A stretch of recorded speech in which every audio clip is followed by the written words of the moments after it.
Friday, everyone. Um, Thank you for joining the Lightning Talk today for our first Lightning Talk of the year 2026. Welcome to Women in GIS Lightning Talks brought to you by Women in GIS Professional Development Committee. Hi, Angie. Hi, everyone. What is YGIS? I know you guys probably know already, but YGIS is an international organization which is inclusive of women and allies coming together to provide resources and opportunities for success as you navigate through your geospatial career. Everyone is welcome here, irrespective of the name. I know it's called Women in GIS, but we are open to everybody. We are open to speakers from all races and genders and everybody who is interested and excited about GIS. Uh, we are big on networking, so drop in your LinkedIn in the chat and get connected. Today, I'm your host. I'm a climate resiliency technical specialist with a firm called Weston Sampson. I am the chair of Professional Development Committee and a proud member of YGs. If you're interested in volunteering with any of our committees, hop over to the YG's website to get involved. Our lightning talks always takes place on first Fridays with one all-encompassing topic called GIS in action. I'll quickly share a presentation that we do to thank our sponsors.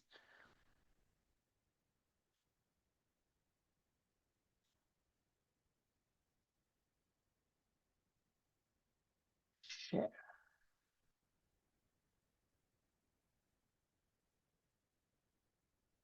So we thank our platinum sponsor, Esri, and shout out to our additional sponsors. These are some of our sponsors for which this organization wouldn't have been running. So we appreciate all of your continued support. Our presenters today is Phillipa and Rabi. Both of them are also proud members of YGs. They have been an amazing member of Professional Development Committee. They are really passionate about their GIS work. And yeah, I won't take many of your time because I'll let them get started with their talk.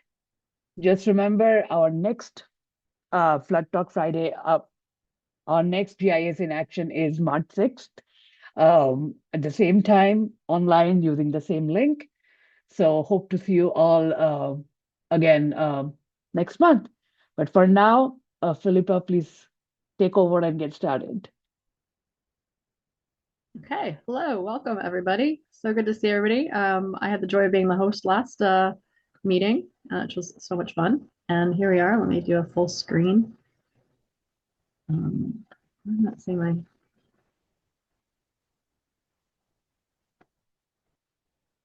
Let me get myself to full screen here.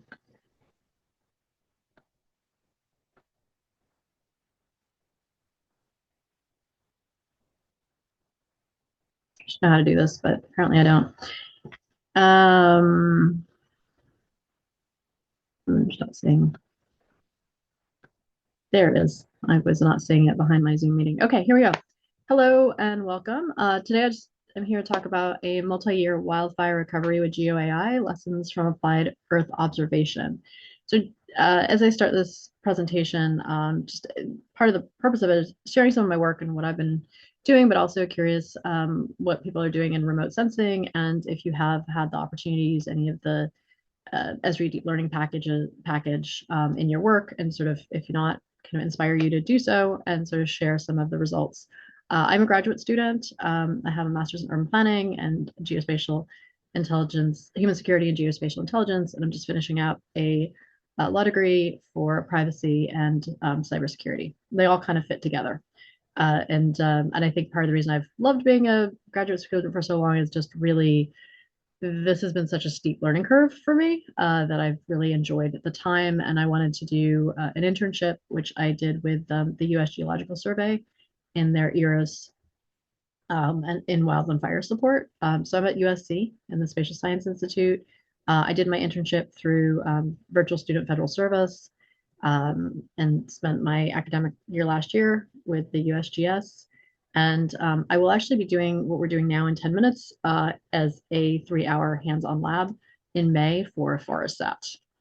And so just again, the deep learning libraries are, you can do so many things with them. And so the only thing I was spent the better part of a year fighting with my computer for storage space because it was so incredibly challenged as far as these files are huge. And if I learned anything, it was about clipping files. And then this alone is going to be a 10 gigabyte package that lives. So that's one of the challenges, is just making sure you have the room to work with it. But I did find it kind of really cool to work with. So just kind of working through the workflow. And I've seen some things in the chat. I don't know if they apply to me. I'll just check. Is deep learning AI? Yes, the deep learning is definitely part of the AI stack. So just kind of starting with the data that we're using, all came from the USGS Earth Explorer, and it's Landsat, 30 meter resolution, and making sure that I clipped the data before I downloaded it. So I wasn't just downloading the original tiles because they were so massive. Again, I spent most of the year fighting with my computer over storage space. Let's get to the next one. And then using ESPA, which is an amazing resource. I knew nothing about it until I started doing this work. So they pre-make the indices. So many of you may already kind of go in and make, if you're using Landsat, you can make your own indices, using those calculations, or you can get them with ESPA. I officially knew that I was in remote sensing when I was in an airplane and I was looking at, or both, like whether I'm looking up at the clouds or looking down over the clouds. I realize I now hate clouds. And that because they just that's a big part of what you're fighting with. So these indices, when you order them from ESPA, do come already sort of pre-masked, but they do give you the files for masking. So if you need to go in and do your own masking with the various Landsat images, that's all there for you. And again, another lesson of using ESPA data as well was learning to pre-clip it. And I definitely will say I've vibe coded a lot of this as far as knowing what longitude and latitude to put where in clipping it. I would just go to ChatGPT and say, how do I fill this out to get my coordinates in the right places? And so then I have had the images to work with, and then the NTBS, I don't know if you guys have worked with this before, but if you're doing anything with fire, is an amazing resource. And so it gives you the fire boundary. It gives you a DNBR, which is the kind of official before and after calculation. So you can see what the burn damage is. And you can look here for prescribed fires, wildfires. There's a few that are kind of categorized as unknown, but it's for the United States, and you can sort it by state or by region, and by year. So you can see all the different ways you can search, and then it pulls the data, and then you can order it, and then it emails it to you. So it's an incredible resource if you're working with anything to do with fire. And then just some of the basics of understanding fire and again, I'm not sure if any of you have done this type of work, but to understand the burn severity is a big thing we're looking at. So was it, and so there's very specific calculations to determine what classification it is for the severity. And so a normalized burn ratio is the NBR. That was the indices that I was working with. And then DNBR is the specific pre and post image, so that you can actually see kind of what your original state was, because I'm looking at recovery. So we looked at two fires. The first one we spent quite a bit of time with was the Jasper Fire of 2000 and the Black Hills of South Dakota. So these are the burn scars. So this is not yet to recovery. This is just kind of what the fire was. So you can see it in both black and white in color, and you can see just where that heavy burn severity was in the red areas, or in the black and white one, the white are the burned out areas. And so you can sort of see kind of how they compare between a black and white and a color image. And then we compared it to another fire. So you can see that they're both in the similar climate and weather area. So if it's going to be a dry summer or wet summer, both of these fire recoveries would be impacted similarly. And the images that we got were from pre and post fire for the processing were from peak of green for each year based on the max NDVI, the normalized differential vegetation index. And I will say that was provided for me on an Excel sheet so I could compare it and pick and make sure that the images that I was choosing from Landsat were the best images for that year closest to peak of green so that it was a kind of a normalized study. And then the data that we were processing was based on, and you can see some of it's a little bit clipped there, but a 3 mile buffer around the burn boundary is kind of the data that we put in for the geoprocessing. Now, Jasper happened in 2000, so we had 24 years of data. And then Legion Lake happened in 2017, so there's kind of less data that we're working with, and a bit of a smaller fire. And I did get to speak to some of the ecologists at Legion Lake and get some of their insight into how they viewed recovery. There was a lot of geoprocessing that happened here in um, ArcGIS Pro. One of them was creating a fishnet before we could get the points. And then when I processed the points, it basically, I don't like the screenshot I have as a one that wasn't calculated, but I do have other ones that were calculated. But it actually ends up picking a pixel and drilling down to it for 6 years to determine the change. And then from there, just a lot of coding and there was a lot of overnight processing. These points took probably about 2 weeks of overnight processing. And I learned not to touch my computer because otherwise, and I would do them in batches. Otherwise they would error out. So that was quite a long project to just get the points. But once I had the points, we could start doing all sorts of analysis with them. So here we have, this was just a very early, like, hey, what do we have? And so it would look at a point and it would say, you could see sort of where that point's recovery went over time. So, and this is for Jasper. It doesn't tell you a lot, but you can just start to see that, hey, the data we got, it starts to plot. And then now we can be more specific about it. So here we're looking at the Jasper fire specifically by burn severity. So you can start to see where the low, moderate, and severe. Now I wasn't choosing the colors yet. That was like modifications that came later because I would not have necessarily given severe burn green, but this was just kind of what it automatically generated. And so again, some of this was like early exploratory of the data and just sort of seeing how it was starting to map year over year. Now, this isn't yet getting into predictive analysis. That was a later step. And then we were looking at the rate of the low burn and moderate and severe over time and how much it recovered. So you can see the low burn generally recovered well, moderate much better, and the severe burn not very much at all by 2024. And one of the things we learned, I mean, is that we use the word recovery, but some of these forests will not recover in our lifetime or in generations. And also, specifically for Jasper, they would go in and hand plant every year, and there's only a 2 week window in April that they can do it every year. So and if it's a dry year, those plants might not take. If it has more moisture, then it will do better.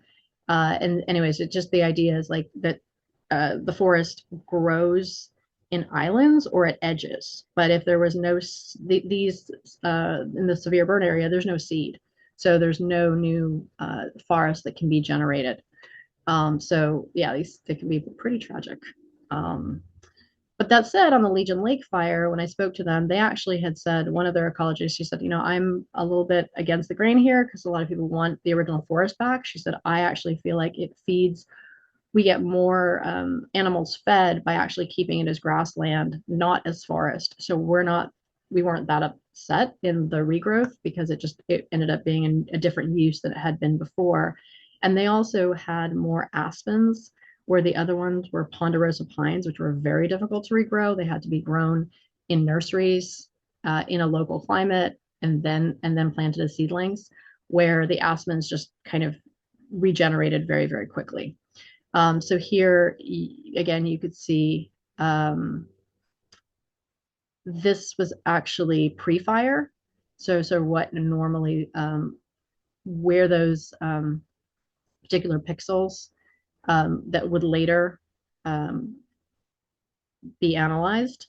So here now we're looking at the pre-fire with now projection with the fire and then the projection. So you can see those three of kind of again how are they recovering, and the reality is like that severe. Now see, now I've color corrected it, so my severe is red, and you can see that just it. You can see the point where it looks like it goes up, and that's part because when we're at peak of green, a lot of that time is because when you do the NDVI imaging or like grass kind of shows up immediately. And you also have if you have a wet year, you're going to see that it's going to grow because there was nothing there. And then if you have a drier year, it comes down again. And then kind of looking at sort of where do we think it will go.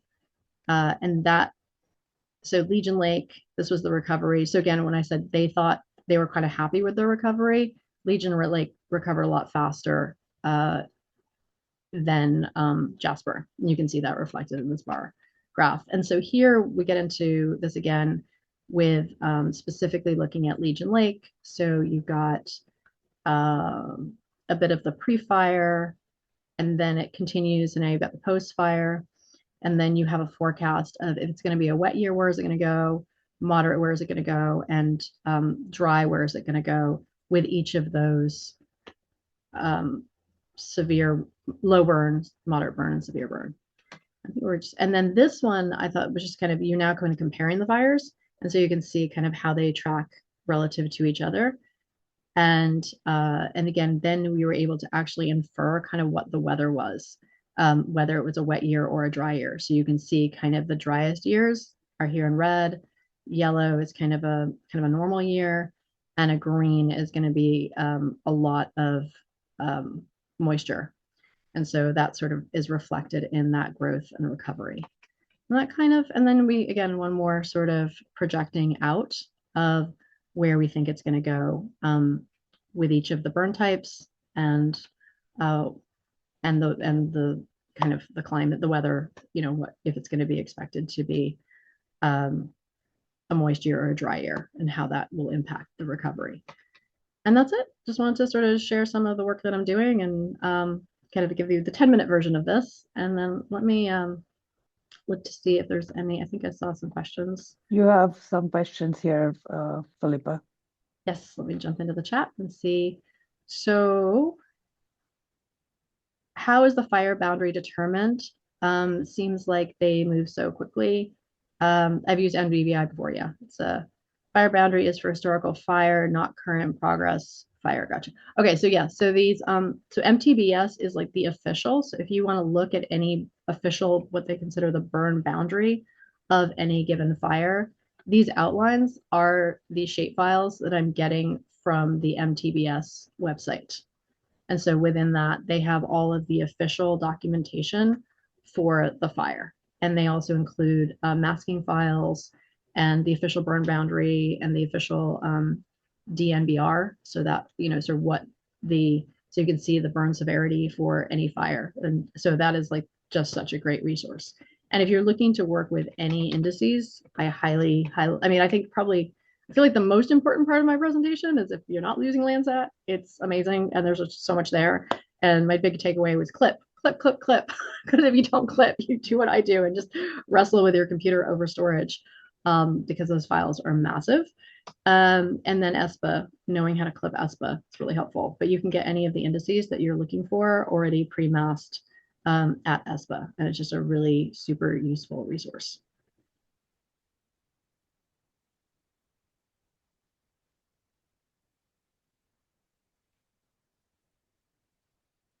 Any other questions? I see. Okay. One more.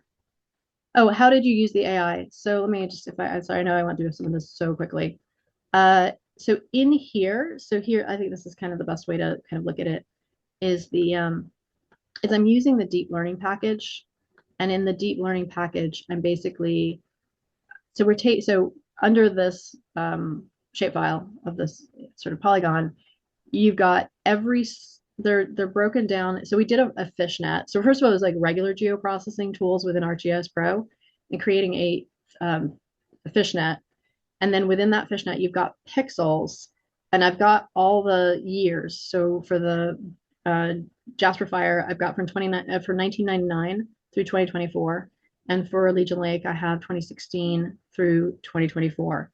And what it's going to do with so then I've got a notebook using Python. Basically, what I'm doing is I'm using the deep learning package and I'm pulling the deep learning package and I'm asking it to basically drill down. It does 6 years at a time. So it's basically taking 6 images and it's drilling down through those 6 images to get a story of how that pixel changed over time. And then when I have all those pixels, then I'm doing all of the calculations and all of the visualizations that you just saw.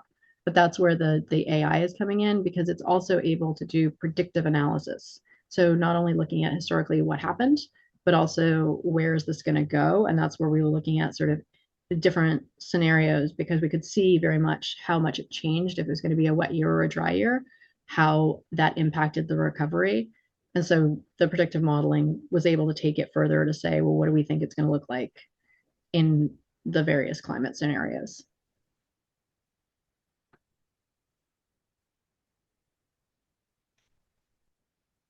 I think I've answered the questions that are there. If that answers the how did I use AI? Uh, yeah, there's a lot. I mean, labeling, extraction, counting. I mean, AI is like so useful for so many things, and I just really enjoyed using it.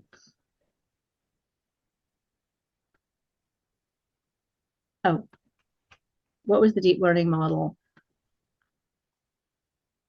So I use the time cube analysis to I used the time cube, I guess, was part of um, what I used in inputting the data, and then a lot of it just was I guess we're using TensorFlow is probably the one that we're using. But when you install the Esri deep learning package, they have kind of so I let it pick and decide what it wants to use to um, do its analysis. I think TensorFlow ended up sort of being kind of a major um, tool that was part of the analysis. But basically, this is what all of these libraries are what is in the ArcGIS deep learning package.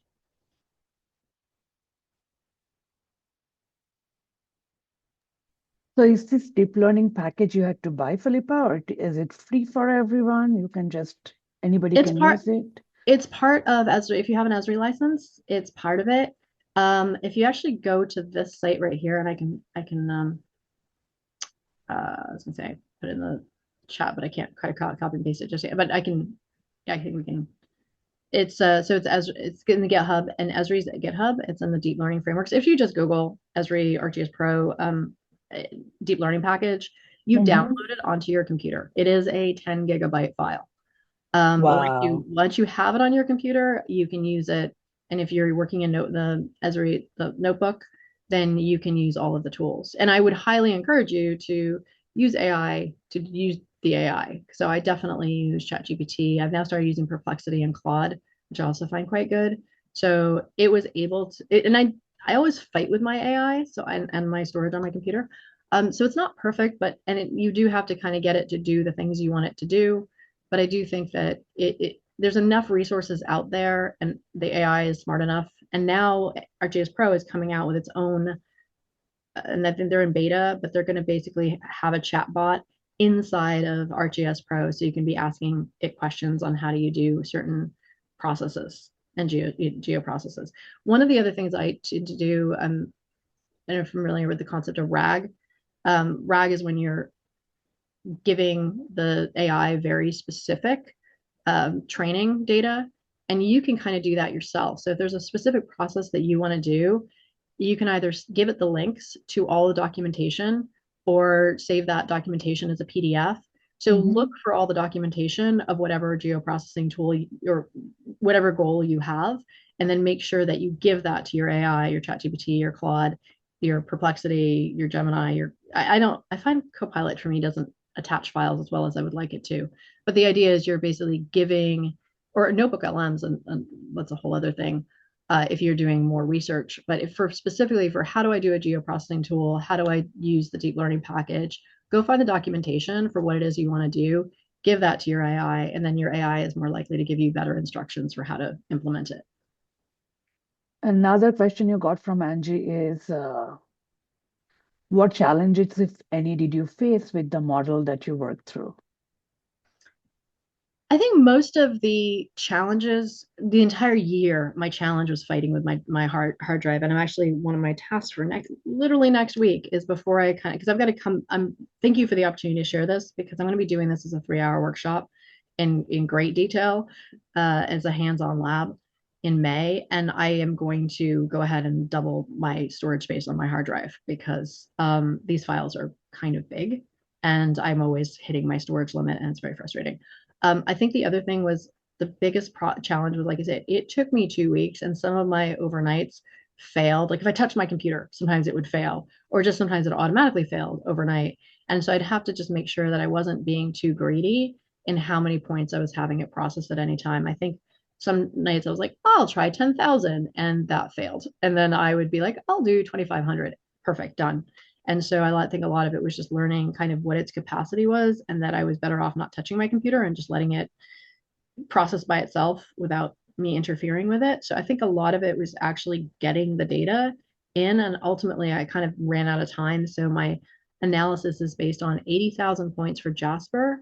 And I think only about 25,000 points for Legion Lake. So when I go back to do it again, I'd like to get more points for Legion Lake. I still think the analysis was still, there was enough there for it to do it, but you can have as many points. I mean, I know when I say 80,000, just to give context, of over 800,000 available points for it to have done the analysis from for Jasper. Great. This was really motivating. We have Rabi lined up after this. Thank you Yeah. so much, Philippa, for your time. We will see if we can accommodate you for one of our workshops too, so that you can talk about it more. I see we have a lot of interest in there. So we will let you know if Philippa is presenting with us in one of our workshops. We'll definitely keep the group posted. And now I'll hand it over to Rabi. Rabi, could you please give a little bit of introduction? Rabi presented with us before. She's also a member of YG's and Professional Development Committee. She's a very smart PhD student at FAMU, Florida A&M University, based out of Tallahassee. And Rabi, please take over and yeah, let us know what you're going to talk about. Yeah, hi everyone. My name is Rabi Elabo. I'm a doctoral student at the Florida Agricultural and Mechanical University. I'm going to be talking about one of my research, some of my research findings on land use, land cover prediction mapping in the Hickahala watershed using machine learning model, which is the artificial neural network. So I'll share my screen.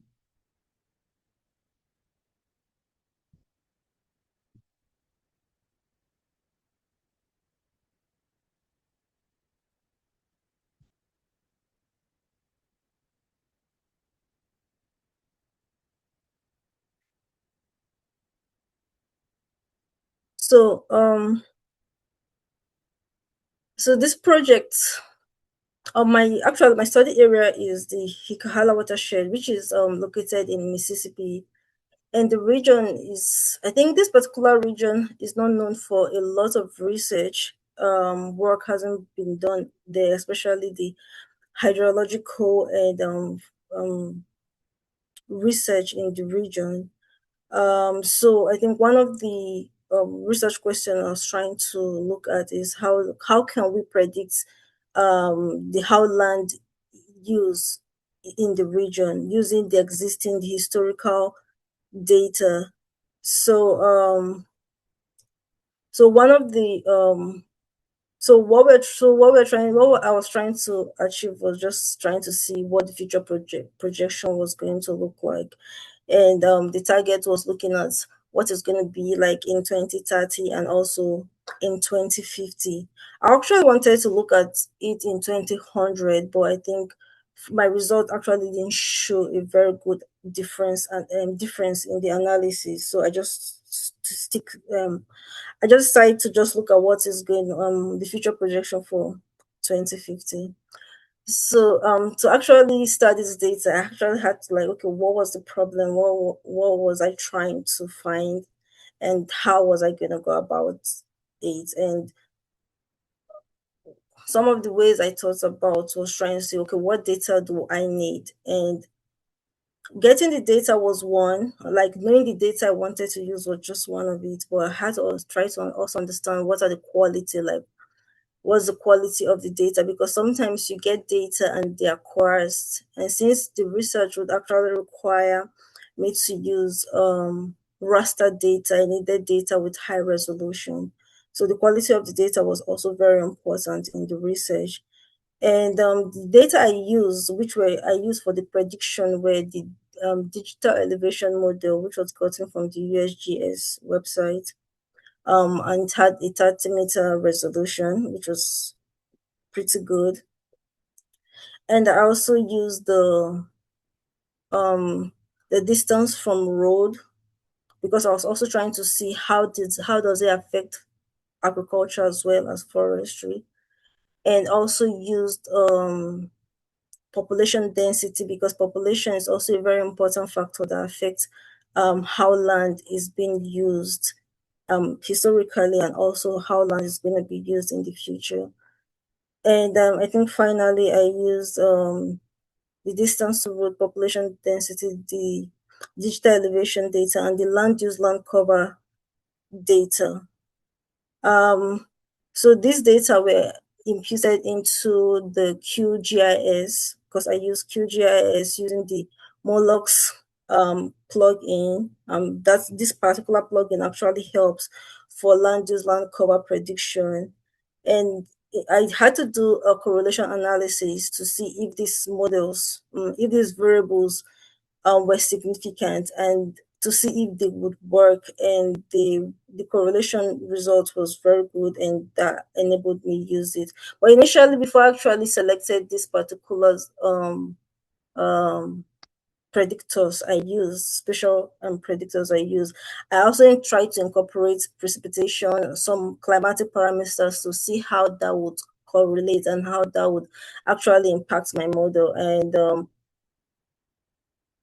parameters like precipitation, temperature weren't very good. They were not significant in the correlation. So I had to take them out, because after running a model using the artificial neural network, I didn't have very good validation accuracy.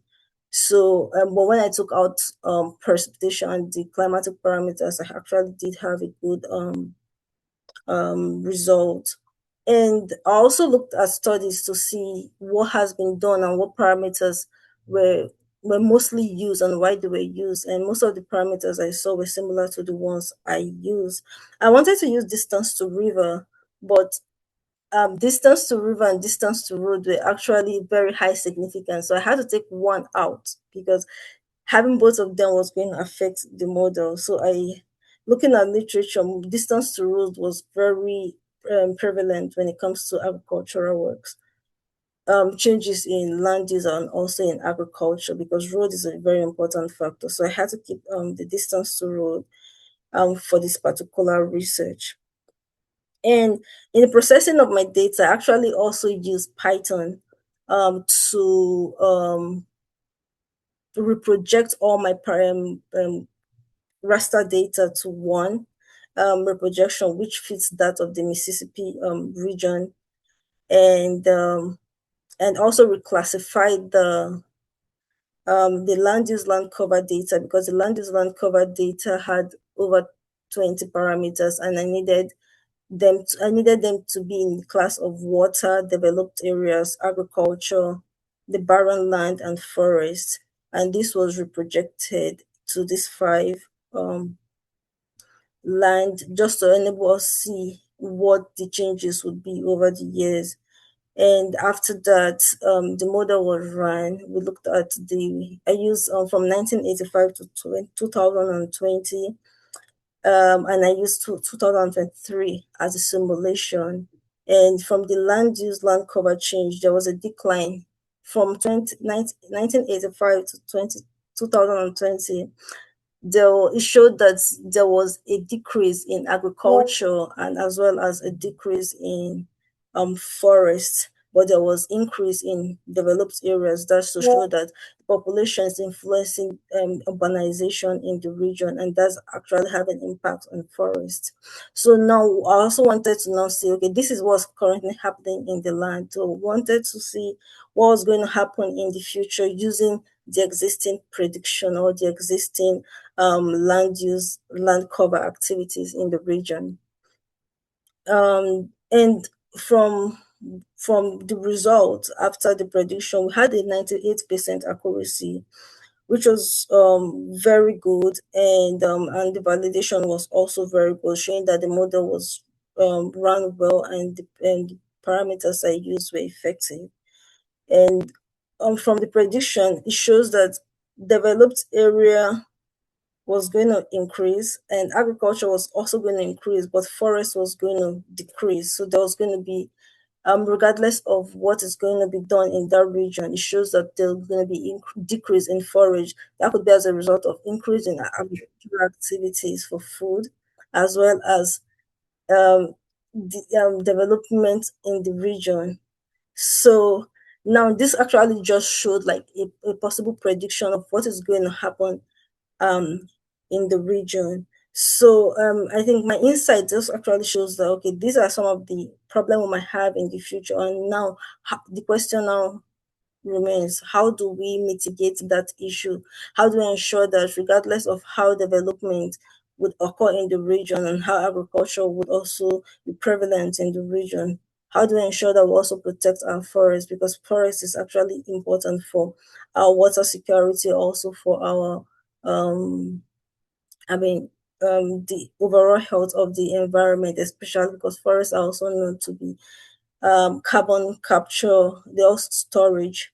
So overall, the research just kind of gave us an insight, and I was kind of doing a further studies, which is not part of the studies anyways. After the studies, I actually decided to do studies using different climatic and land use scenarios to see how these land use changes would actually affect the water security in the region, because particularly these studies didn't show a visible change in water, but though there's a future change that there might be decrease in water from the study. So we wanted to see how is climate impacting this using different climatic scenarios.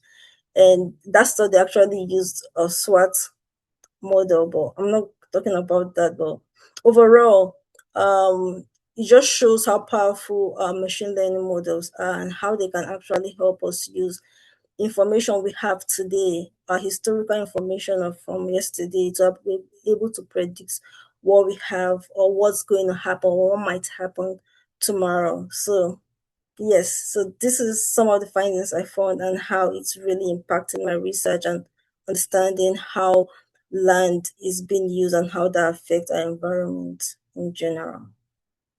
Thank you, guys. That's just basically it. Well, that was great, Rabi. Thank you so much for sharing your work with us. Does anybody have any questions for Rabi? Oh, look at that. So many people loved your talk. Thank you so much. I, if nobody has questions, I have a couple of questions and for both of you. Um, Rabi, like what inspired you to do this as part of your work?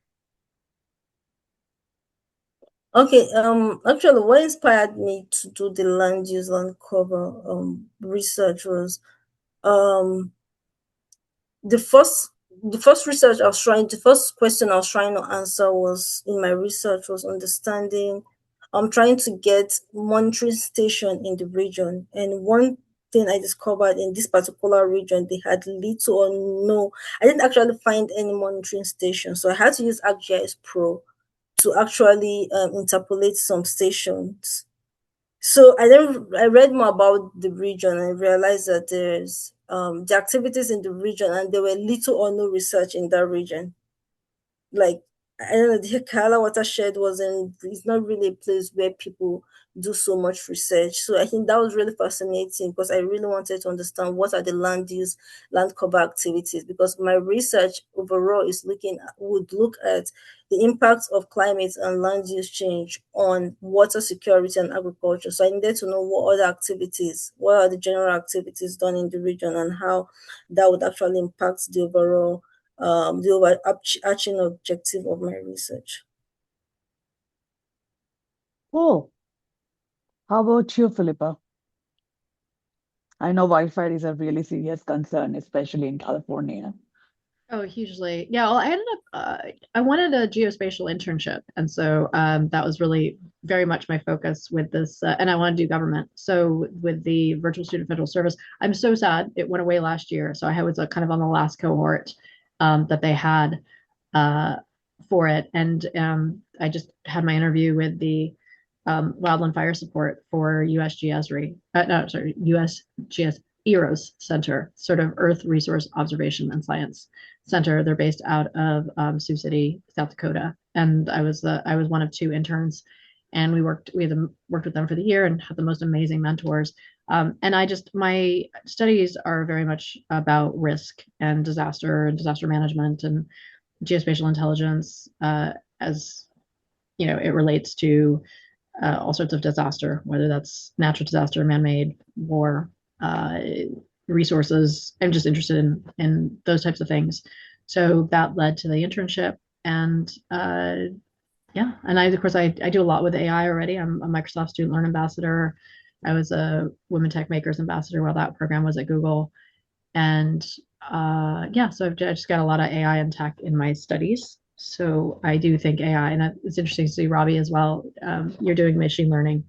So I think there's so many ways that we can embrace AI in our work, even if it's just helping with a workflow. And though I do feel like I do have a GitHub profile. That's actually one of my projects for the year because it's really very messy. I will put it in the chat. Is to actually realize that GitHub is such a great place to put your portfolios. And I just got my JISP E. And so on my way to JISP, I realized that portfolio is a huge part of that process. And so I've decided that I will be building out my GitHub profile so I can start to put all my projects in there. Let me get that link and put it in the chat. Oh, and also Uh, put in the chat was Code in Place is amazing. So you get to choose your time. They have tons of times to choose from. It's 1 hour sync a week for 6 weeks.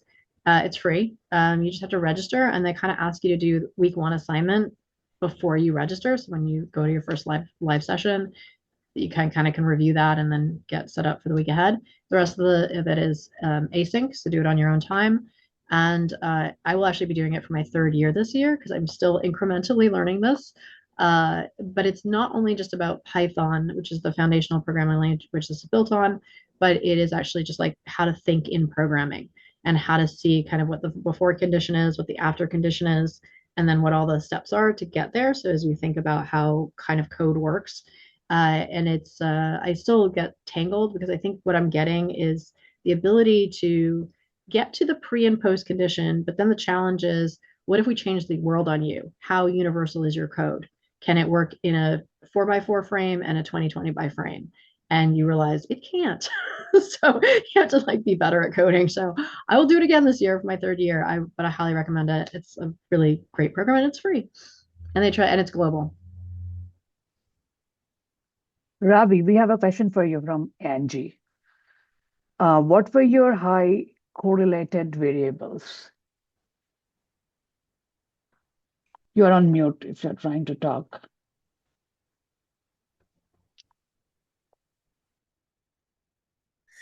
The highly correlated variables I had were um digital elevation models. I mean, that was like the independent. I had population density was okay.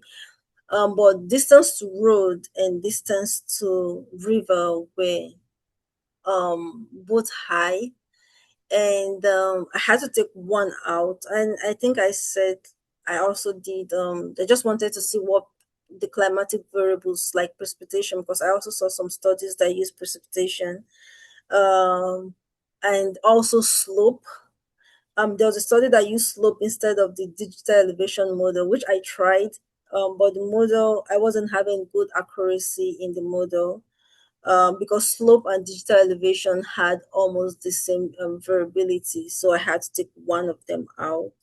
So I think I ended up using digital elevation model, the population density, and distance to road. And these are really impactful for the study I was trying to get, for the question I was trying to answer.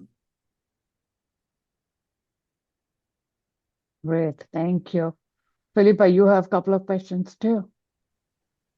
I do. So I did not go to college for or grad school for GIS.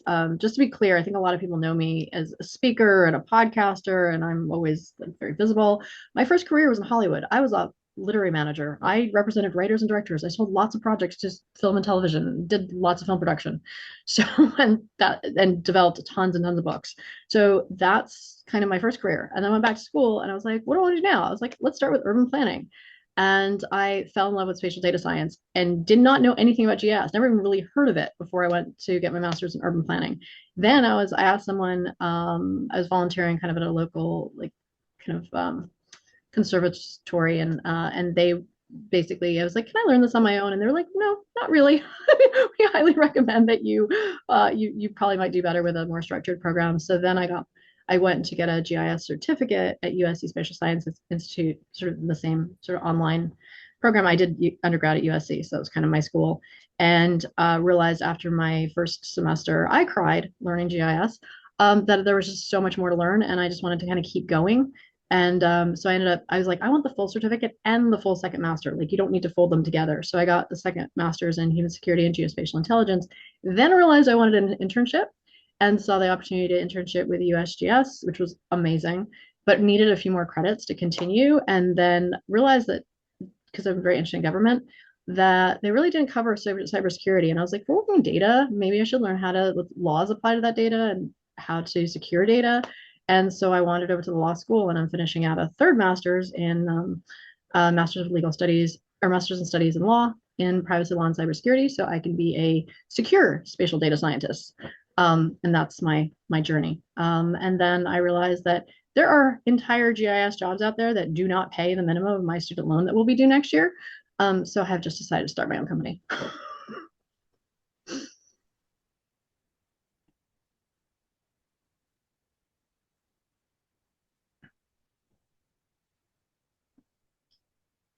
But yeah, a lot of what I want to do is in the teaching, training, inspiring space. And I think there's not a lot of cross communication. I think I still see lots of things being very siloed. So, and AI is kind of part of everything. So I think that's one of the things I'm excited to do is inspire people to respond, to use AI, but also responsible AI, ethical AI. So yeah, I like to kind of explore and play and share. Actually, so funny, not funny. My company is not GIS contracting. My company is actually ends up, I didn't realize this when I took my hard left turn into tech and science, that I would be one of the few people who regularly raise their hands to speak. So actually my passion is for platforming people and giving them stages to speak. So I end up having a media company that is Geo Cyber Systems. And so I have a YouTube channel, Substack, and like I have like micro channels. So ones that I'm building out is called Maps Data Design. Another one's Geo and AI. Another one's risk awareness now, disaster awareness now. So it's kind of a family of brands that is basically a teaching, speaking thing that I'm doing until something else reveals itself. I don't want to do contracting because I'm one and I can't scale that.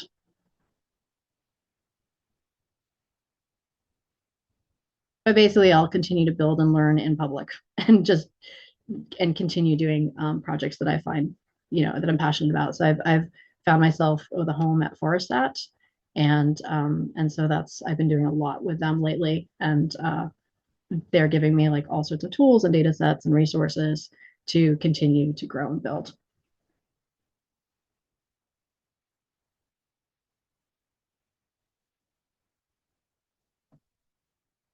And Rabi, congratulations on your project. It looks amazing. Great talk. Yeah, you guys did such a great job. Thank you so much for your time and for giving us such wonderful topics to learn about. And thank you for sharing all the resources, Philippa. Rabi, if you would like to share any resources with the team, please feel free to do that. We would really appreciate that. And we really appreciate your time and coming here talking to us. I think we are almost time. If anybody has any other questions, please feel free to I unmute have yourself. I have one more Philippa. comment. I think a lot of people might get confused. I don't think confused, but there's a free version of ChatGPT and there's a paid version of ChatGPT. The $20 a paid version, you get a paperclip. Then you can share all your images, your PDFs.